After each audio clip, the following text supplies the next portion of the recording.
ಭಕ್ಷಕ. ವೀಕ್ಷಿಸಿ ಸಮಯ ಸ್ಪೆಷಲ್ ಇಂದು ರಾತ್ರಿ 9:30ಕ್ಕೆ.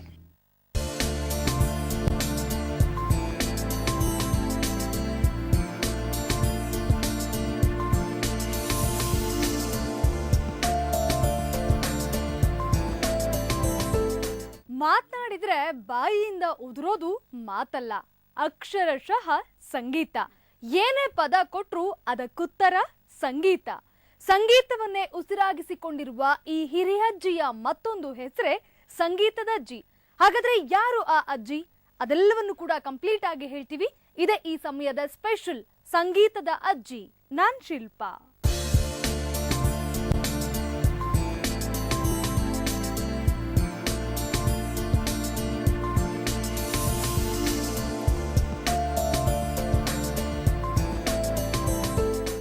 ಸಿಲಿಕಾನ್ ಸಿಟಿಯಲ್ಲಿ ಒಬ್ರು ಅಜ್ಜಿ ಇದ್ದಾರೆ. ಈ ಅಜ್ಜಿಗೆ ಒಂದು ವಿಶೇಷ ಖಯಾಲಿ ಇದೆ.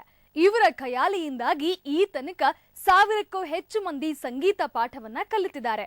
ಹಾಗಿದ್ರೆ ಈ ಅಜ್ಜಿಯ ಸಂಗೀತ ಜರ್ನಿ ಯಾವಾಗಿಂದ ಆರಂಭ ಆಯಿತು? ಈ ಹವ್ಯಾಸವನ್ನ ಯಾವ ರೀತಿ ಅವರು ಮುಂದುವರಿಸಿಕೊಂಡು ಬರ್ತಾ ಇದ್ದಾರೆ ಅನ್ನೋದನ್ನ ನಾವು ತೋರಿಸ್ತೀವಿ ನೋಡಿ.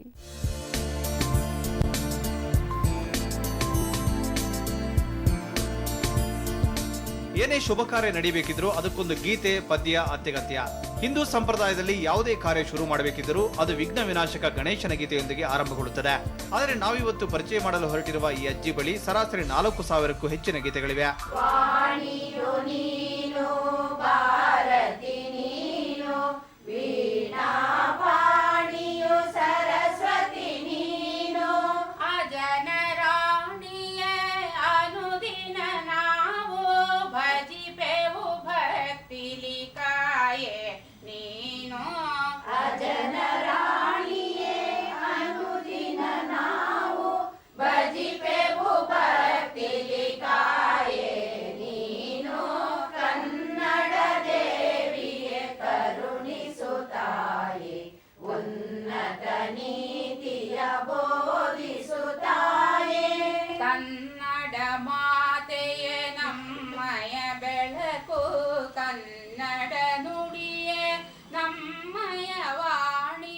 ಹೀಗೆ ಸೊಗಸಾಗಿ ಹಾಡುತ್ತಿರುವ ಈ ಅಜ್ಜಿಯ ಹೆಸರು ರಾಜಲಕ್ಷ್ಮಿ ಗೋಪಾಲ್. ಹಿಂದಿ ಶಿಕ್ಷಕಿಯಾಗಿದ್ದ ಇವರು ಮಾತನಾಡುವುದಕ್ಕಿಂತ ಹಾಡಲ್ಲೇ ಮಾತನಾಡುವುದು ಜಾಸ್ತಿ. ಹಾಡಿನ ಅಜ್ಜಿ ಎಂದು ಕರೆಯುವ ಇವರಿಗೆ ಸಂಗೀತ ಅಂದರೆ ಪಂಚಪ್ರಾಣ. ಇದಕ್ಕಾಗಿ ತಮ್ಮ ವೃತ್ತಿಗೆ ಸ್ವಯಂ ವಿರಾಮ ಘೋಷಿಸಿದ ಇವರು ಕಳೆದ 15 ವರ್ಷಗಳಿಂದ ಉಚಿತ ಸಂಗೀತವನ್ನ ಮನೆ ಮನೆಗೆ ತೆರಳಿ ಕಲಿಸಿಕೊಡುತ್ತಿದ್ದಾರೆ. ಕನ್ನಡ ನಾಡಿನ ಕಂದನೆ ನೀನು, ಕನ್ನಡ ನಾಡನು ಕಂಡಿಹೇನು. ಕನ್ನಡ ನಾಡಿನ ಕಂದನೆ ನೀನು, ಕನ್ನಡ ನಾಡನು ಕಂಡಿಹೇನು.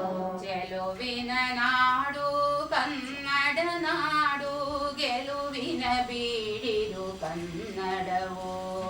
ಚೆಲುವಿನ ನಾಡು ಕನ್ನಡ ನಾಡು, ಗೆಲುವಿನ ಬೀಡಿದು ಕನ್ನಡವು. ಈ ತನಕ 1000ಕ್ಕೂ ಹೆಚ್ಚು ರಚನೆ ಮಾಡಿರುವ ಇವರು ಒಂದಷ್ಟು ಪುಸ್ತಕವನ್ನ ಹೊರತಂದಿದ್ದಾರೆ. ಸರಿಸುಮಾರು 4500ದಷ್ಟು ಹೆಚ್ಚಿನ ಹಾಡುಗಳ ಸಂಗ್ರಹ ಇವರ ಬಳಿ ಇರೋದು ಇವರ ಮತ್ತೊಂದು ವಿಶೇಷತೆ. ನಾನು ಕೆಲಸ ಮಾಡ್ತಾ ಇದ್ದಾಗಲೂ ನನ್ನ ಚಿಕ್ಕ ವಯಸ್ಸಿನಿಂದಲೂ ಸ್ವಲ್ಪ ಸಮಾಜದ ಜನರುಗಳ ಕಡೆ ಸೇವೆ ಕಡೆಗೆ ಬಹಳ ನನಗೆ ಅದೇನು ಚಿಕ್ಕ ವಯಸ್ಸಿನಿಂದಲೇ ಒಲವು ಜಾಸ್ತಿ.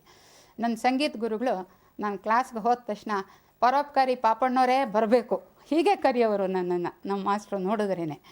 ಹಾಗೆ ಚಿಕ್ಕ ವಯಸ್ಸಿನಿಂದ ಯಾರು ಪರೀಕ್ಷೆ ಮಾಡ್ತೀನಿ ಸಂಗೀತದ ಪರೀಕ್ಷೆಗೆ ಅಂದರೆ ಅವ್ರಿಗೆ ಅಪ್ಲಿಕೇಶನ್ ಫಾರಮ್ ತರಿಸ್ಕೊಡೋದು, ಫಿಲಪ್ ಮಾಡಿಕೊಡೋದು, ಈ ಥರ ಕೆಲಸಗಳನ್ನು ನಾನು ಅದೇನೋ ಅರಿವಿಲ್ಲದೆ ನಾನು ಚಿಕ್ಕ ವಯಸ್ಸಿನಿಂದನೇ ಮಾಡ್ಕೊಂಡು ಬಂದೆ.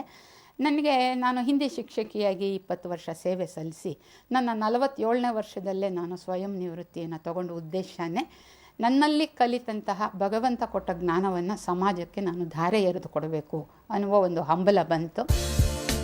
ಅಜ್ಜಿಯ ಹಾಡುಗಳ ಕಲೆಕ್ಷನ್ ತುಂಬಾ ಅಪರೂಪದ್ದು.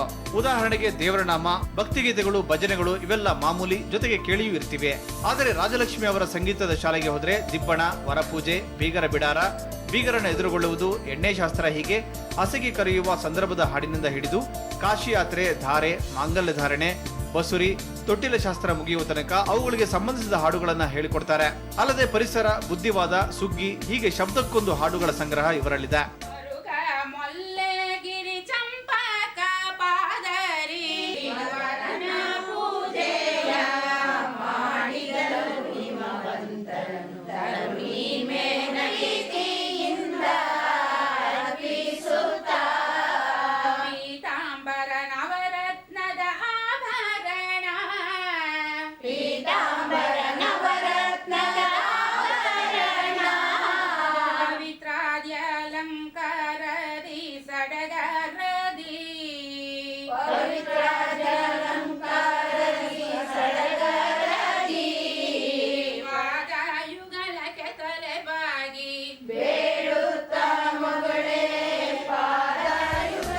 ಹಿಂದಿ ಶಿಕ್ಷಕಿಯಾಗಿದ್ದ ರಾಜಲಕ್ಷ್ಮಿ ಅವರು ತಮ್ಮ ವೃತ್ತಿಗೆ ರಾಜೀನಾಮೆ ನೀಡಿ ಹವ್ಯಾಸಕ್ಕಾಗಿ ಶುರುವಿಟ್ಟ ಸಂಗೀತ ಅಭ್ಯಾಸವನ್ನ 4 ಜನಕ್ಕೆ ಹೇಳಿಕೊಡಬೇಕೆಂದು ಮನೆ ಮನೆಗೆ ತೆರಳಿ ಉಚಿತ ಸಂಗೀತವನ್ನ ಕಲಿಸಿಕೊಟ್ಟು ಒಂದರ್ಥದಲ್ಲಿ ಸಂಗೀತ ಸೇವೆಯನ್ನ ಮಾಡಿದ್ದಾರೆ.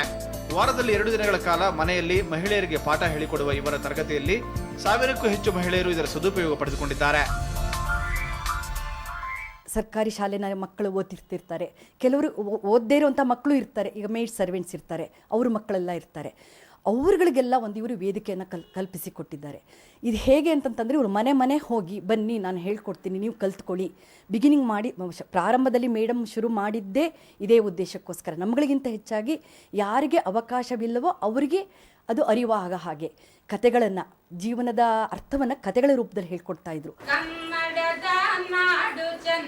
ರಾಜಲಕ್ಷ್ಮಿ ಅವರ ಸಂಗೀತ ಸೇವೆ ಇಲ್ಲಿಗೆ ನಿಲ್ಲೋದಿಲ್ಲ.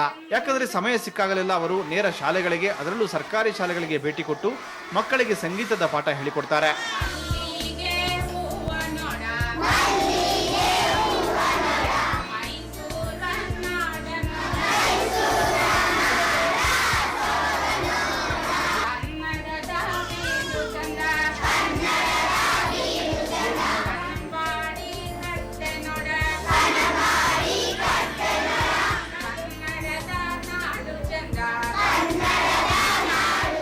ಸುಮಾರು ಒಂದು 15 ವರ್ಷದಿಂದ ನಮ್ಮ ಶಾಲೆಗೆ ಬರ್ತಾ ಇದ್ದಾರೆ ಅವರು.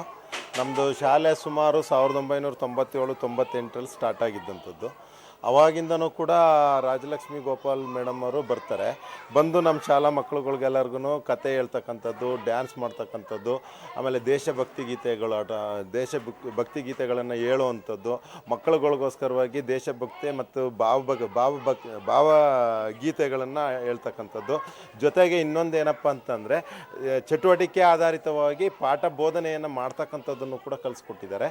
ಜೊತೆಗೆ ಅವರು ಟೀಚರ್ ಬರೋದ್ರಿಂದ ಮಕ್ಕಳಿಗೆ ಒಂದು ಎಂಜಾಯ್ಮೆಂಟ್ ಸಿಗುತ್ತೆ, ಕಲಿಕೆಗೆ ತುಂಬ ಅನುಕೂಲ ಆಗಿದೆ. ಶಾಲೆಗೆ ಭೇಟಿ ಕೊಡುವ ಇವರನ್ನ ಅತ್ಯಂತ ಸಂತೋಷದಿಂದ ಬರಮಾಡಿಕೊಳ್ಳುವ ಮಕ್ಕಳು ಹೊರಡುವಾಗ ಸಂಗೀತದಜ್ಜಿ ಟಾಟಾ ಎಂದು ಕೈ ಬೀಸುತ್ತಾರೆ.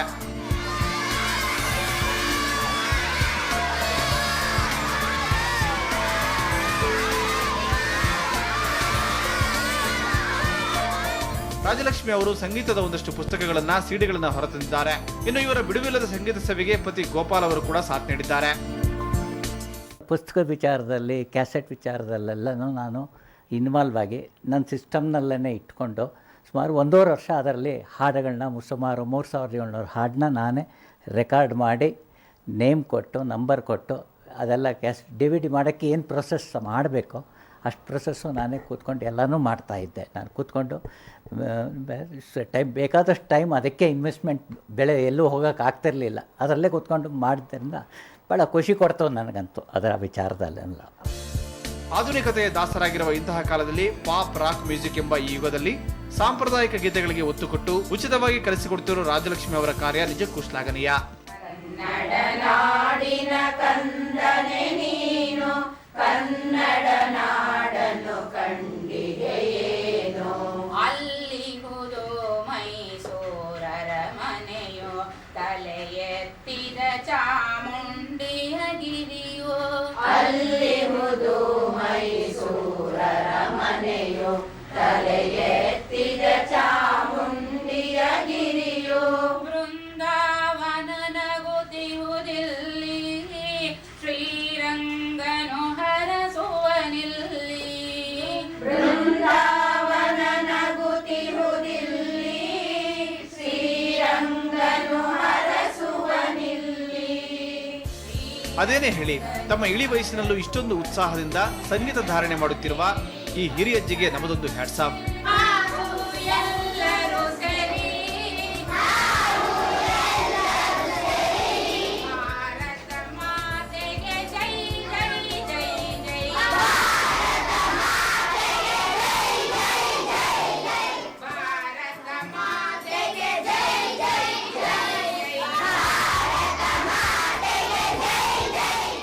ಪ್ರತಿಯೊಬ್ಬರಲ್ಲೂ ಒಂದೊಂದು ಹವ್ಯಾಸ ಇರುತ್ತೆ. ಅಂತೆಯೇ ಅಜ್ಜಿಗೆ ಸಂಗೀತ ಅಂದ್ರೆ ಪಂಚ ಪ್ರಾಣ. ಇಳಿ ವಯಸ್ಸಿನಲ್ಲೂ ಅಜ್ಜಿಯ ಈ ಆಸಕ್ತಿಯನ್ನ ಮೆಚ್ಚಲೇಬೇಕು. ಇದೇ ಈ ಸಮಯದ ಸ್ಪೆಷಲ್. ನೋಡ್ತಾ ಇರಿ ಸಮಯ ಸಮಾಚಾರ ನಿರಂತರ.